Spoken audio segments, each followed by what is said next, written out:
Hello world, it is Wednesday, October 28th, and it's another overcast day, or morning I should say. Kind of rained overnight a little bit. I did go out running this morning. It's temperatures in the 40s, a little misty out, but a nice fall day, a good day to be outside.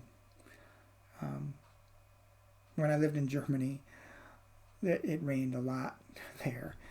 And one of my American friends once said to me, there's no such thing as bad weather in Germany, just the wrong clothes. And he was right. You can always get outside and move if you're wearing the right clothes, no matter what the weather. So, no excuses. Get out there. Get moving. Today's devotion is entitled Locating Pain, and it's written by Marilyn Pagan Banks. Marilyn bases the devotion upon Revelation chapter 21, verse 4 from the AMPC Bible. I am not sure which version that is. I'll have to look that one up. God will wipe away every tear from their eyes, and death shall be no more, neither shall there be anguish, sorrowing, and mourning, nor grief, nor pain any more, for the old conditions and the former order of things have passed away. And Marilyn writes, I certainly look forward to a day, excuse me, with no more tears. At this very moment, I am all cried out. The community I love, where I live and serve, is all cried out. Empty without the peace one would hope accompanies such a release. Perhaps because too often marginalized communities aren't allowed the time for the wounds caused by loss to even begin to scab over before there is news of another and more tears come. I believe in the power of lament. I believe in the healing properties contained in our tears. But damn, enough is enough. What will happen does not always provide comfort and hope during what has happened. A Facebook post by the Reverend Naomi Washington Leaphart puts these very real feelings into words. Sigh, O death, here is thy sting, and here, and there, and over there, and yonder, and thither, and right there.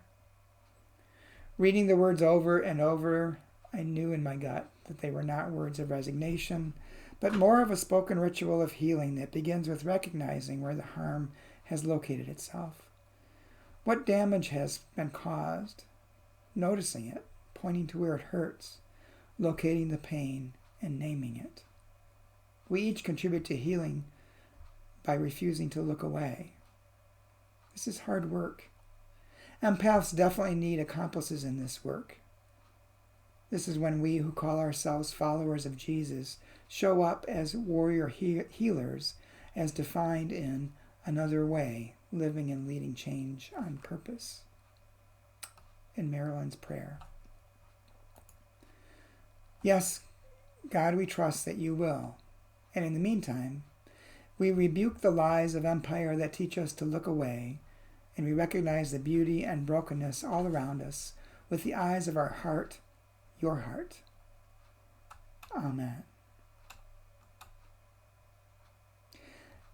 Yeah, it gets hard. I consider myself also an empath, and at some point, emotion can be overloading.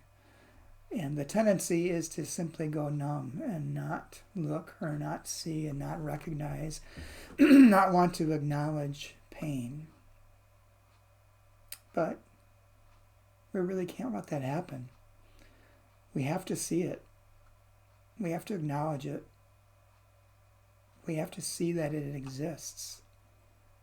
Because that is the motivating factor behind a drive to make a difference and to do something, to join with those who are undergoing the pain, not to rescue them, but to work alongside them to change, to have things change. It's no guarantee that there won't be any pain in the future, but working together as a community, we can overcome it and grow through it and work to change it so that that pain is not just perpetuated ad nauseum.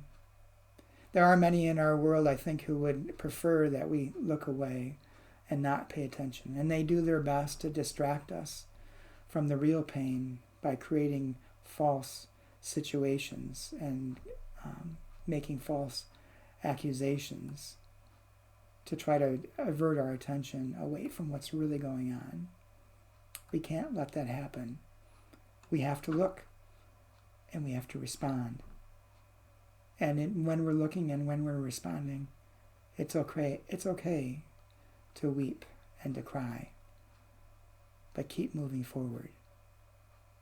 Take care, and I will see you again tomorrow.